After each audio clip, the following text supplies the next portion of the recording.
why call it a brand as opposed to a franchise? Michael, I know you've written about franchises. Oh, well, actually, before we get started, let me just introduce why each person is on the panel.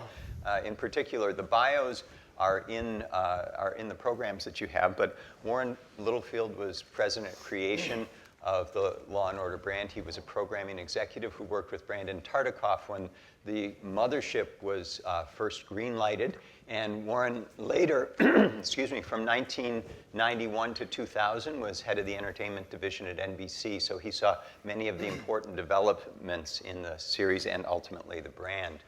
Ellen Sider is the Stephen K. Neno Chair of Film and Media Studies in the Department of Cinematic Studies at University of Southern California. Her work ranges across film, television, and new media. It also ranges across from the very earliest days of cinematic media to the present. And so she brings some very interesting perspectives to us regarding the development of television in the last couple decades. Michael Schneider is the bureau chief of Television Guide. Need I say more?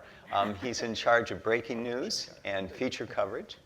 I was going to say, very formal, Television Guide. Well, you're at a university. You're at a university. We will be, yes, TV Guide. Excuse me. Got me. It classes it up. I like it. All right. That's good. So he covers breaking news and feature stories, or manages the breaking news and feature stories out of the Los Angeles Bureau. He's also in charge of operations for TV Guide. And before TV Guide, he's been covering the TV industry for 15 years. Started out, was it electronic media, and then Daily Variety and Variety, right? Right. Exactly. Okay. So just spent 12 years at Variety. Okay. So. Great. Betsy Skolnick is a consultant. She does consulting on media strategies. She's worked for the Bill and Melinda Gates Foundation, AOL Time Warner, also National Geographic. She's the person that has brought Law & Order into the online world, and she has some really interesting information to share with us about that, because as you know, the landscape of television is changing, and very importantly, Betsy's been sort of on the front lines of where the Law & Order brand is now with respect to those changes in the media universe, the multi-platform, multimedia universe that we're in. Jonathan Nichols-Pethick is a professor at DePauw University. He's a media studies professor at DePauw University. He's also been working over the last few years on a book called Policing Television. Is it Policing Television? Is that that's what they want me to call it. Yeah, Policing Television. It's about the police television genre in the last 20 years. And so he's actually been thinking a lot about the genre itself. And he's written, there are various chapters in the book. There's a chapter on homicide. There's a chapter, chapters on NYPD Blue. NYPD Blues. And a chapter on Law & Order, and it's a fabulous chapter, and I don't mean to chuff it too much, but it's a book you'll want to check into. It's coming out next year, I believe. Is that right? I hope so. Okay. And then finally at the end, Cliff Gilbert Lurie is a partner in Zifrin Brittenham, which is an entertainment law firm in Los Angeles, and Cliff's clients have included people like Sandra Bullock, Hugh Laurie, Tina Fey, and of course Dick Wolf. He's been working as an entertainment attorney since 1986. And the reason that it's wonderful to have Cliff here is at various moments, Cliff's been involved in the negotiations over Law & Order, negotiations with the studio, negotiations with the networks, and negotiations not only about the fortunes of Law & Order as a broadcast property or a cable property, but then, of course, its fortunes in other kinds of syndication formats and whatever. As a result, he has a really deep knowledge of the business end of Law & Order, the Law & Order brand as a commercial enterprise. So those are our panelists and a little bit about why they're here. Welcome to all of you. And let's get into that brand question. Why a brand instead of a franchise? Michael, do you want to give us a little bit of, you're thinking you actually wrote a book on franchises in television in 2002 for Variety, as I recall. I actually brought that issue here. I went through it last night just to refresh my memory, because it's funny, like it seems so obvious now, given that the past 10 years we've seen a lot of franchises and brands develop in TV, but I remember back in the day, the first thing was that Exiled movie, a Law and Order movie, which at the time was a little unusual, but that's what eventually sort of led to SVU and sort of this idea of the brand. And I remember talking to Dick at the time, and one of the things is he came out of the advertising world, as you mentioned earlier, and one of the things he would always bring up is he would compare it to Campbell's Soup. And the idea that you have this brand, Campbell's Soup, but then it comes in about 50, 60 varieties. Every variety is different. Every flavor is different, from tomato to alphabet soup to what have you. But it's all under that Campbell's brand. And so that comes with a promise of quality, or you know what to expect when you pick up a can of Campbell's Soup. And that was sort of the same idea with the branding of these Law and Order franchises. Every show is different, but it comes with a promise that this is a Law and Order show, and so you expect a certain amount of quality and you expect a certain level of storytelling, and that's sort of, I think, why Dick has always been enamored with the brand term as opposed to franchise. But then what is a franchise by comparison to a brand? Where's the distinction? Because in some sense, is CSI a franchise or is it a brand? I guess it depends who you talk to. I mean, the difference with CSI, and again, I'm channeling Dick Wolf here, because at the time, I remember he wanted to very, specifically point out the differences between Law and Order and CSI, is that the CSI shows are all basically the same format, the same idea. It's in different cities, but it's all sort of these forensic crime drama shows. They do the same thing on these shows. It's just different locales. So it's CSI Miami, it's CSI, the mothership Las Vegas, or it's CSI New York. But it's sort of the same format, the same sort of storytelling, but just with different characters in different cities. Okay. Go ahead, Ellen.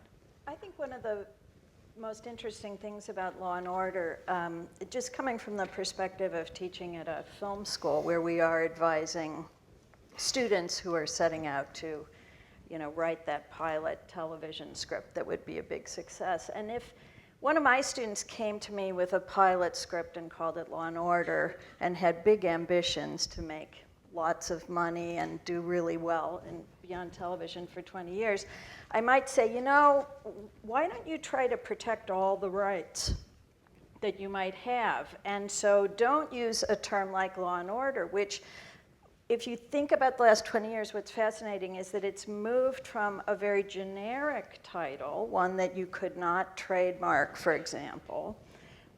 Usually, if you really want to lock down the rights and be ambitious about the broad scope of a franchise to go on and on, you would give it a name like, say, Mighty Morphin Power Rangers, that would be distinctive and you could definitely hold the rights to. Now, Haim Saban, who also made a great deal of, has had a huge success, had to buy back Mighty Morphin Power Rangers because he didn't see what was developing in terms of how a brand, how a television show brand could really be extended into multiple shows, extended on and on. What's interesting is Law and Order, 20 years ago, you could have thought it was a political platform, you could have thought it was an ideology, the term Law and Order. Now, I think it's really speaks to the vastness of its success, that everyone already knows what you mean if you say Law and Order. They don't think of it as associated with all these other things, whether they've been able to trademark it or not. But what we see is the tremendous value in television when you have a brand that supersedes the actors. Obviously Law and Order has had extremely talented actors, but no one actor defines the show. And you can take that model of really the kind of narrative structure and expand it to multiple series, and have actors come and go. This obviously helps with negotiations. If anybody gets too expensive, you can rest in peace, Skeet Ulrich. Yeah. No director defines it, no auteur, no writer. I think Betsy wants to jump in here at this point. I do. I think just from the most technical of brand perspectives, there's always a brand value, and then there's brand attributes. And I think that's what makes Law & Order so different. The brand value proposition, I think you stated really well. You know, it's great stories, and it's incredible storytelling, and there's an understanding that there's action in the beginning and the moral play in the second half, and those are those values. But I think from an attribute perspective, in what I focus on, I see what the audience community sees as those attributes that they're in love with. And Law & Order has consistently put its attributes out there, whether it be the great sound that's going to tell us all to be quiet when we speak too much. Chung-chung is an attribute that's expected. There's a voice in the beginning that tells you whose stories it is. That's an attribute. There are usually graphics and an introductory song. There are things that have been consistent from an attribute perspective, and when we chatted about this, the audiences really value those attributes. And when recently the Law & Order Los Angeles show launched late last year, they mixed that up a little bit, and the fans noticed immediately. So I think it is like Campbell's soup. There's a value proposition that says, you know, it's going to be good soup. But we always want the flavors to be good, and we know that with Campbell's soup, there might always be an extra, there might be something in the label, whatever. If it were missing, people would notice, and people notice. And I think that's the difference with Law & Order. Okay, great. Warren? I'll echo where Mike was, and to me a brand is a promise, and that's a bond. When we looked at the pilot back in 1989, we thought it was extraordinary. It scared us somewhat. We hadn't seen, and I was fortunate enough to be on the development team that did Hill Street Blues. And Stephen Bochco gave me an education in dramatic television. And so I thought I was prepped for go to places you haven't gone before.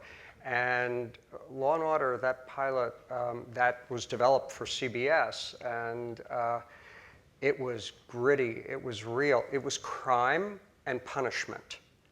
And no one had ever structurally attempted to do that in the dramatic narrative. And it was very satisfying. So the brand aspect for us, when we held our breath and said, let's go, was to promote that to the audience. And the promise was delivered on. In a very, very satisfying way, because what Dick understood is many of the world's problems are not solved in an hour, but ripped from the headlines, stories that you recognized, we're going to take you into the crime, the belly of the crime, the complexity of it, and then we are going to deal with what are the consequences of that. And for all of us, I think that there's a satisfaction in the fact that there is a resolution. Not always clean, not always simple. In fact, the most interesting episodes are the ones that say, well, we brought about this resolution, but what about this? But to me, that satisfaction of what we put out there in terms of that promise, and then the absolute delivery on it, was essential. I'll go on if you want for a second about the SVU was essentially Dick coming in and pitching a new series called Sex Crimes. And my response was, you have my attention.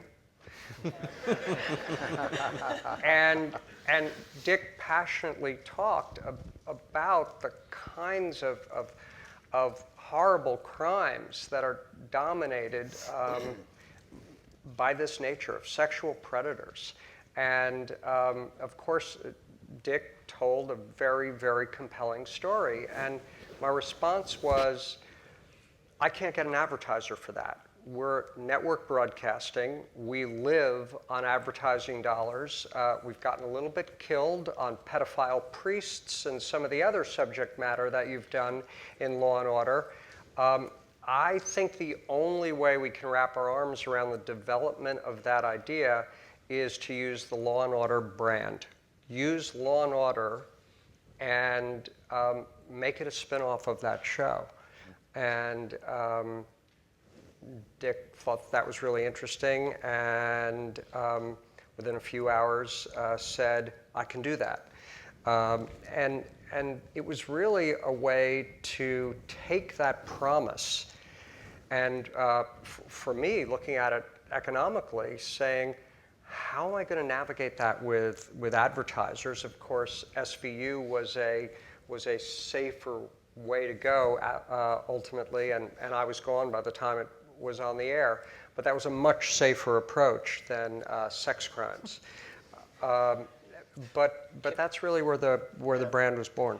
That's a really interesting notion that the brand is both a bond with the audience, but it's also a point of leverage at various moments, a point of leverage as far as programming here and extension.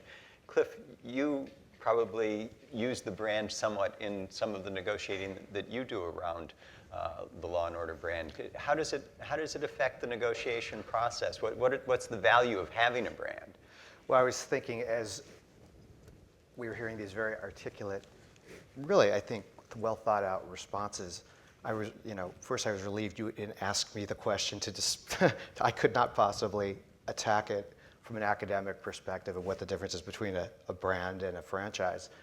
But as I was listening to what the other comments were, it did occur to me that what has happened is, traditionally, a television show was spun off from a character. So in other words, the traditional way you would have launched another show is you would have taken a character from Law and Order that was appealing to the audience and put it in a completely separate show and have detached title to the show, different storyline. And when it grew from Law and Order to Law and Order SVU and Law and Order CI, you would never negotiate each subsequent deal as a brand-based deal. In other words, you would still negotiate against the network or the studio based on the success of the prior show. Okay, so in other words, what happened is if you had a successful Law and Order show that when it went to syndication became a valuable asset, you would make the argument that on SVU you're going to bring an audience and that show would stand on its own and have its own economic life separate and apart from Law and Order. So that gets you to the pilot and maybe for the first pickup order, but after that, whether it gets another 22, a second season really depends on whether that second show succeeded or not. So the brand, you don't really talk about it quite like that, but what you know about it is that you will have an opening night. It's like they will get sampled, an audience is going to be there, they know what to expect about the show, and then that show will either make it or not. And there have been some Law and Order based shows that didn't make it. There was something, we called it Law and Order 4. I think that was Trial by Jury. And we're now with Law and Order 5, which is Law and Order LA, which we call Lola. That this is probably the audience that showed up for it. But it's what we do know is the people who came to that show from all the online polling that Betsy retrieved, had an expectation of what the show was, but whether that show makes it or not will depend on the rating life of that show. Yeah. Let me just take a step back and sort of ask a question about the broader picture with respect to police genres. Mm-hmm. The police genre itself, the crime genre. Jonathan, is Law and Order distinctive in the history of crime genre, police genre, legal? Yeah, I mean, yes and no. I mean, I think one of the more obvious comparisons, the earlier comparisons that were made to Law and Order was to Dragnet for some reason, because it was so, it moved along so quickly and matter-of-factly, and there weren't a lot of emotions involved and things like that. And so I think Jack Webb gets sort of lumped into, or Dick Wolf gets lumped into sort of the Jack Webb category there. I think it's connected on the level of that both Jack Webb and Dick Wolf were thinking about the genre itself and what was potentially, for Jack Webb, it was what was dissatisfying about it, right? And for Dick Wolf, it was sort of what are the possibilities here to do something in this genre that's different than what's currently making the rounds, which were the highly serialized version. So to get something much more episodic, much more potentially successful in syndication, I believe, right? And so I think there are connections to be made to the genre itself that go all the way back to Dragnet, so that put it in that category. And yet this connection between law and order, this crime and punishment cycle had not been tried before to any great success. And that look, that gritty look, had been developing over time. Certainly shows like Police Story, we're playing with it. Hill Street Blues, obviously, had developed it to a great degree. And so I think in some ways, yes, it's distinctive in that from a business perspective especially, and from a structural perspective, but it's also deeply connected all the way back to the earlier days of television police dramas. I think the articulation or the connection between the aesthetics of the show, the structural elements of the show, and those sort of institutional or economic decisions that drive what the show is going to be are the sort of real interesting area here to discover, because Jack Webb was certainly developing shows over and over again, right? He had Dragnet, he had Adam 12, he had Emergency, and then Dragnet 67, which was fantastic. But they were, those brands or whatever it was, that through line was the name Jack Webb. That wasn't actually up front, right? Or with MTM, that kitten, right, was the brand, but it was sort of behind the scenes. We didn't really have those connections. But here it's right up front, Law and Order, Dick Wolf. This is The author. Yeah, the author. Yeah. Ellen, did you want to pick up on that? Well, I think one of the things that has been remarkable about Law and Order is that while it's true they're self-contained episodes, so they do work better in syndication, there seems to be a profoundly addictive quality to the show, which explains its phenomenal success in syndication on USA.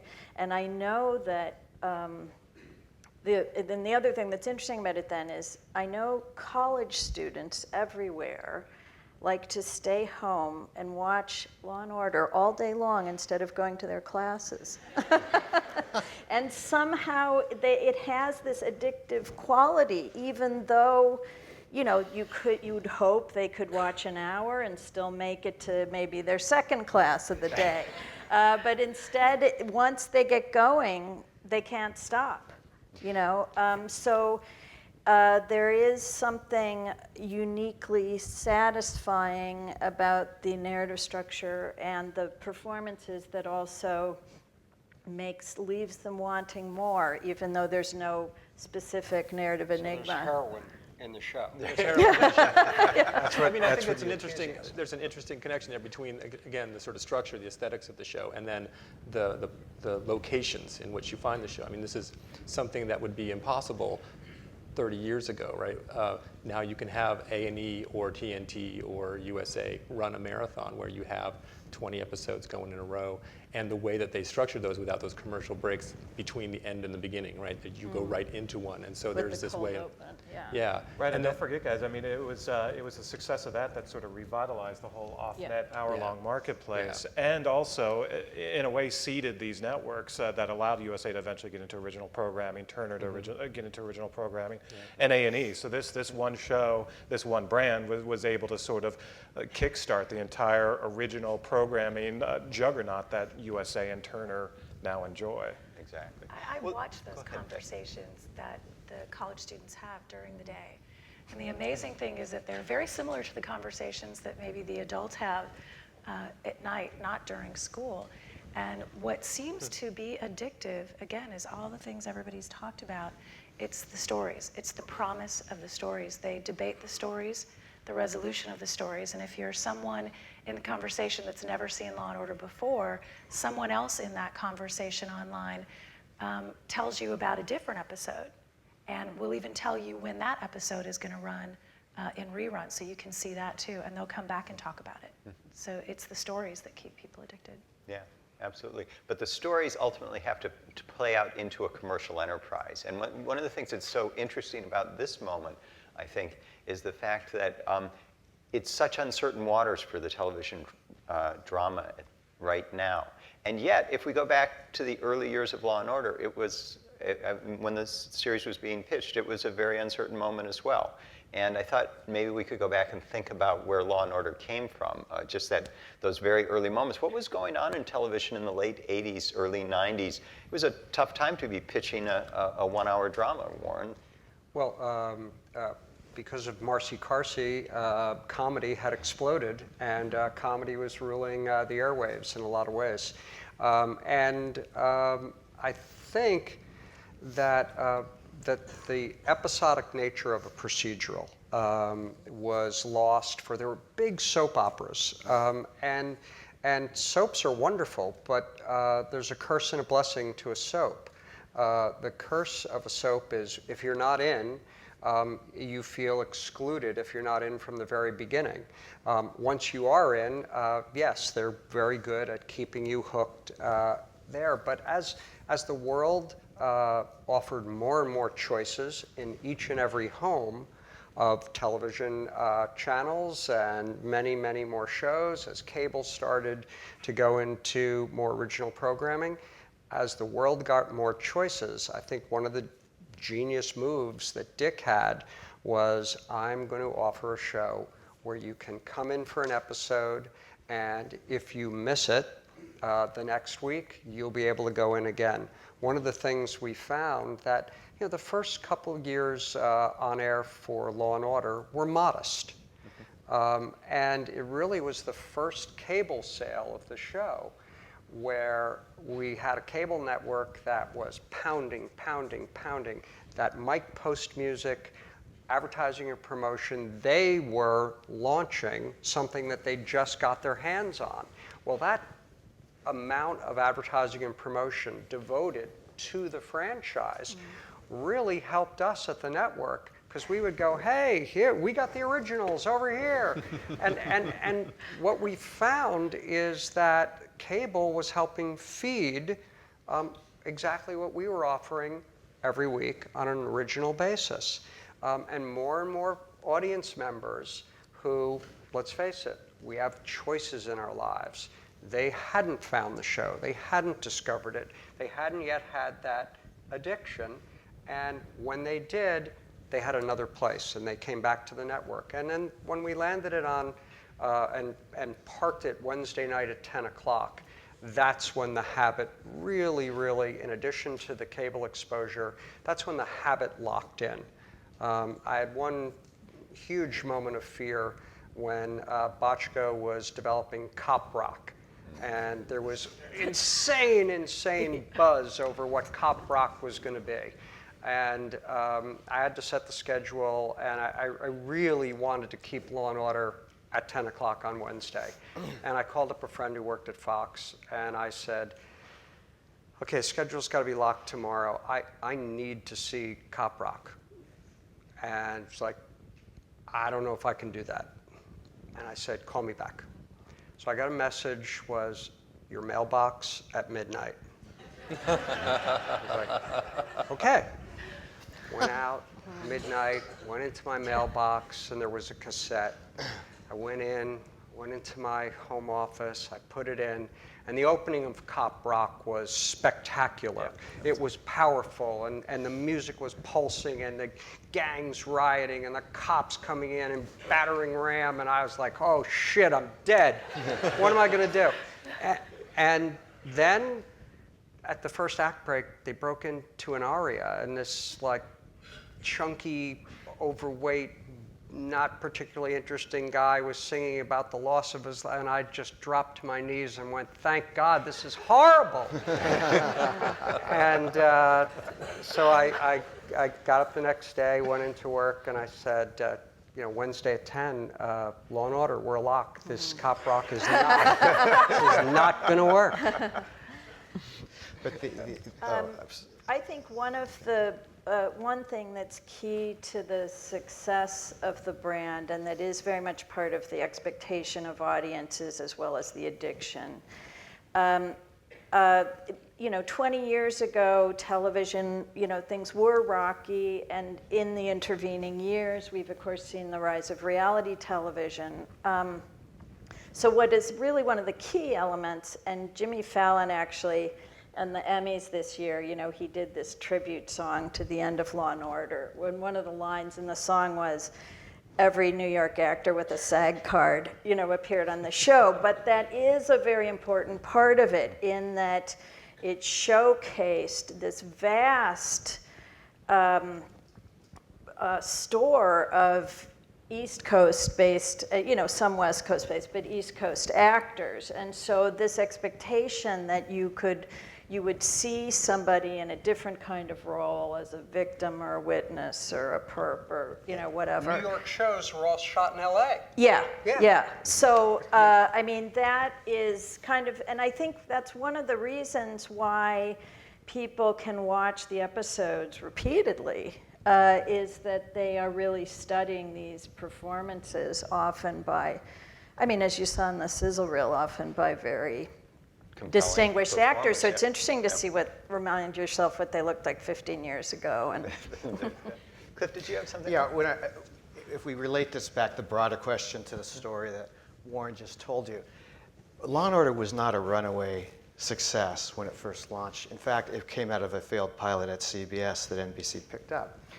And it wasn't until it started rerunning on A&E, which was a nascent cable service, that it started building a pulse and building an audience. So essentially the A&E cell became a promotional vehicle for NBC. But underlying that, the economics of the A&E deal were terrible.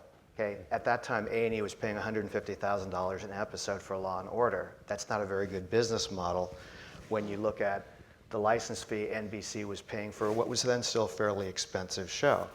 So it wasn't until you got to the second cycle of syndication for Law and Order, which became the TNT deal, where there's a bidding war between TNT and A&E, because TNT had seen how A&E had built this huge audience on the reruns of Law and Order. The point I'm trying to emphasize here is, if it hadn't been for the emergence of that whole cable TV world, where you had different cable TV networks trying to have a signature show on to build their audience, which ultimately led to the competition, so the better pricing for the second cycle. And in fact, for the real, what I'll call establishment of the branding in the first place. You would have no brand if NBC didn't keep the show on in the first place. NBC wouldn't have kept the show on unless the ratings climbed, which you needed A&E to do in the first place. And in every subsequent cycle of sale, because now we're in like 4th cycle sales on TNT, we're in 4th cycle sales of Law and Order, and you've got some big deals still out there for SVU and CI. Every time, what you saw is, by rerunning it on the cable, it brought back an audience to the anchor network. Very unusual, and took the fear out of the networks that. I don't want to spend too much time going through the whole structure of how a network deal works, but networks were really concerned that if they gave up their exclusivity and they were competing against basic cable networks, it would erode the audience for the anchor show, the new episodes, as Warren was saying. In fact, it proved, and has proved since with CSIs too, that just didn't happen. Last thing I wanted just to mention, just to show you how this pricing model has changed, a non-Law and Order show, which is in its first season, Hawaii Five-0, just sold to TNT for $2 million an episode. So just imagine the following math, okay? We've just talked about earlier in the interview, there's like 1,000 episodes of Law and Order out there. Okay, they're not gonna, on second cycles, go through for $2 million an episode. But if you put in any sort of discounted pricing, you can start seeing the value of what this library is to the studio. And on the network side, we've run calculations, and basically through the last time we did this, we figured that NBC at the network level had made about $10 billion in ad revenue sales. So you got a studio library that's going to have tremendous value and has been tremendously valuable to the network. Yeah, absolutely. And Cliff, to sort of illustrate how much the world has changed in 20 years, correct me if I'm wrong, didn't the original idea of doing law and Order was back in '89, there was no aftermarket, there was no off-net market for hour-longs. So the idea was maybe you could cut them into half hours and at least sell them that way. The syndication market was exploding with the half-hour product, and so Dick thought, okay, maybe if they get chopped in half, maybe they can get sold that way. That was one of the reasons he went into it. But I don't think in any way for a viewer that's why it worked. It's all the other attributes that we've talked about. But that's what the marketplace was like. And is it true that, that the marketplace for 1 hour was, that what was really failing or really not taking were the 1 hour serials? Like, so, something like In the Heat of the Night did all right. Serials don't repeat well. Yeah. They don't have the kind of shelf life. Yeah. And of course, the building of a network like A&E and then ultimately TNT, cable was built on the back of Law and Order more than any other show. That's what launched those networks, because they are so repeatable, that there is episodic closure, tremendous satisfaction, and it's really, really good. But it doesn't require the kind of, if you don't watch all 22 episodes or 24 in order, you can enter and exit very, very easily. And Warren's making like a great creative point, and what I'm really trying to anchor in here, there's a platform point too, okay, having nothing to do with the creative of the show. If you didn't have the platform of the cable TV networks gestating at that point, you could have never have gotten the value of the reruns because there was no platform. So when you guys were talking about bisecting into these half-hour segments for traditional syndication, that's all that the distributors could think about, because that's the only marketplace that existed. And it was really, really expensive because the guild residuals are adverse when you go out and syndicate that way. So it's just the same way we'd sit here today and say, you know what, we can start syndicating to Netflix. I mean, that's something we can now talk about today, but it's nothing any of us would have talked about 5 years ago. So you have to kind of roll it back to what existed at the time. Cliff, the other thing is that A&E had nothing. So when they got Law and Order, the only thing they screamed about was Law and Order. Right. Now, at a network, at NBC, we had a lot of mouths to feed. So our promotion was spread across so many formats. And you had this one cable network that had one message and one message only, Law and Order. That's it. So I definitely have to build on that. And I think we were going through that same thing. You said the world was changing. Cable came up. Not sure how that model was going to go. Some people made some risks. A&E took them. It worked. Netflix has now made a risk. That's very recent. I don't think we would be thinking about that even 3 months ago or 4 months ago when you think about Netflix. But the episodic nature of Law and Order in a world where what I call appointment programming is much less successful. We see that in the lack of gross rating points in general, right? Because people aren't appointment viewing. Law and Order feeds into that perfectly. You can enjoy something and not have had to watch it at a certain time, the week before, even 2 weeks before, or know anything about it to really enjoy it. So it feeds very well into that. But I think that the business model from the other screens, not just from the difference between cable and broadcast, is still sort of panning out. But what we do see with Law and Order is that the digital world is a great promotional platform, much like A&E was for the broadcast platform years ago. We find now that younger and younger, to your point, college students and everybody else, our demographic online is looking much younger and starting to pick that up as well.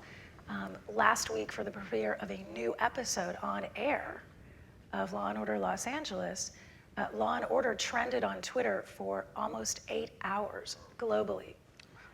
Above, I guess Rihanna and Britney were having a conversation. It was just right above them. I couldn't break away from the show to watch Rihanna and Britney, but I was watching that conversation. And so that takes about 1 million people talking about a show at one time to be doing that. So I think we see those platforms starting to shake out. The economic models haven't caught up, and I think that's a real struggle. Well, one of the things that this conversation brings us to is the question of demographics, audience demographics, because first, the success of Law & Order builds when A&E picks up the series, but it also builds because the series makes some adjustments. I think Warren had something to do with that, and brought in a greater female viewing audience in the mid-90s, and that was a significant change. Now you're suggesting that there's a youth audience that's there, even though the median age for the television series is actually somewhere around 51 or something like that. But talking to students in my class the other day, everybody has watched Law & Order. They watch different series. They come to it in different ways. And so the challenge, as you're suggesting, is this challenge of figuring out how to sort of find the demographic with the series. So my question is both, what role has demographics played along the way? And secondly, where does it leave us today? So does anyone want to pick that up, the question of demographics? For example, that the female audience is a very strong part of the audience for Law & Order, and that was not where it started, right? Yeah, it's critical to the success. And interestingly, the strength of the platform is that both men and women, and what we're seeing on all platforms across all ages, come to it. I had a meeting with Dick. We were 3 years into the show, and I asked Dick to come into my office, and it was just the two of us. And I looked at him, and I said, so the show's going to be canceled. And his head exploded. He looked at me. I thought he was going to leap across my desk and strangle me. He was. And but I got his attention, and that's what I wanted to do. And I said, we're at a network, and one of the things we have at a network is we have lots of information coming at us. And for the long-term success of the show, what we're seeing is that we're just not getting enough women. And how do you get more women? Well, you put more women in the cast, in significant roles in the cast, and you tell more stories. Yes, they're ripped from the headlines, but you also tell more stories that are about women. If you don't do that, you're not going to make it. And he said, well, who do I have to get rid of? And I said, the cast's outstanding, but it's a men's club. And I'm not going to tell you who to get rid of. I'm going to tell you, you need to add more women. And you're the executive producer, you're the creator. It's an outstanding show. But I'm telling you that without making this adjustment, we will, and I did this 6-8 months prior to before we would set the schedule. I said, we're going to get to May, and you're going to say, what happened? Why didn't I warn you? And this is your advance warning. It was a difficult meeting. He walked out of my office, and a number of hours later, he called me and said, I understand, and I know what I have to do. And I thought that was also probably the best executive move I had ever made. I did not try and tell him what to do, how to do it. I said, look, here's the observation as a broadcaster. You're the executive producer. You'll know how to make this work. And it did. And what we found, slowly but surely, is that more and more women came into our universe. The show locked in, and it turned out pretty well. Yeah. What Warren doesn't know is that Dick's still talking about that meeting. We just came up again yesterday. But on top of the female demographics, which really, really important, because it's interesting when people make these references of college viewing, okay? Part of the problem is, everyone's always after the 1849 demographic, men and women, okay? And one of the problems that we have now in the digital universe that Betsy spends so much time in is trying to figure out how any of us are going to monetize that, because once you even get by the piracy issues, even assume you're getting paid for your show, there's huge problems figuring out how you count those viewers and getting any credit for them on Madison Avenue. So we're always trying to argue that we should get credit for Hulu viewing or wherever they're finding, Law and Order episodes. Except that no one. Right, but no one will count it. So interesting. If you go back to, Betsy retrieved fantastic demographic information about the Lola premiere on Monday. Okay, and we were getting this in real time, and we were all expecting to wake up Tuesday morning and see a great big number in the 18 to 49 demographic on Lola. And even though the show showed fantastic build on the half hour, because there was 2 episodes back to back, so we had 2 hours information, the numbers weren't what we would have expected based on your experience. So the way, from a television-centric point of view, that's bad news, because the rating points that are being sold are the television rating points. But what we don't have good information is how many people were actually watching these episodes the following day in some other window, some other platform. That if you could accumulate that information and monetize it, we may have been ecstatic on Wednesday morning if we put that all together. So to And it build could on- be the critical difference between Lola's success versus Absolutely. maybe we don't hold on to it. Exactly and right. Yes. it's exactly that margin that affects the business model today. That's right. And what is painful for a producer is not being able to get credit for audiences, eyeballs that are watching, to hear students, staying out of class and watching the show. That's music to a producer's ears. And then the pain is, and I'm sure I woke up with anticipation for Dick, having watched the show on Monday, watching the 2 hours, and I went, wow. I'm surprised in that traditional That's right. Nielsen, that fast national number, that 18 to 49. I was like, really? Mm-hmm. And it may not be accurate, and that's unbelievably unfortunate. It's wrong, and that's a dilemma for our business right now. And just We're to put a going pin to go to questions in just a minute, but let's have one last comment here to from put a Betsy. pin in that in 2 ways. It's no question or no surprise why Law and Order is constantly promoted on the homepage of Hulu, because it's incredibly successful for them.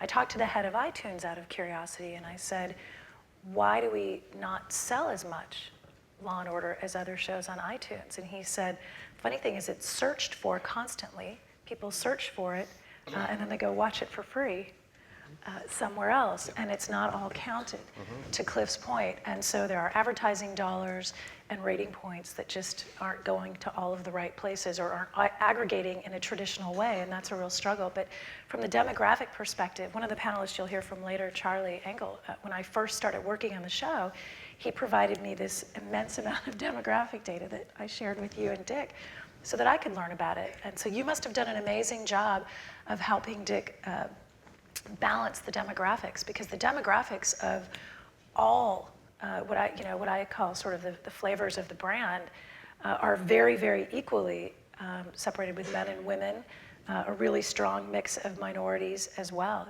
It's a really balanced audience. Yeah, the credit goes to Dick, obviously. We urged diversity. We urged more female voice, and Dick knew what to do, and he deserves all that credit. I don't know for Law and Order. I know for the #1 comedy, Modern Family, 54% of the viewers that watch Modern Family watch it live. So you're looking at and the number of DVR usage goes up every single day. And so that's one of the greatest dilemmas for the industry right now, is when you have hit dramas, hit comedies, and that massive, massive number are not watching it live. How you get credit for that is critical for the future of the business. Yeah, I'll just add to that real quick, Go ahead, because sure. the issue with Nielsen right now, and not to turn it to a Nielsen and debate, but just to explain sort of why Nielsen is public enemy number one right now at the networks is the networks now sell commercial ratings. It's called C3. It's the first 3 days of viewership, and it's the actual commercial viewership, not the real viewership of the shows. So Nielsen's argument is because on Hulu and what have you, the commercials don't sync up, it's not the same commercial load on Hulu that it is on broadcast, that they can't morph those numbers together. And until the commercial load is the exact same thing, then they can start actually including Hulu or other streaming in the ratings. But until then, they're not going to do that.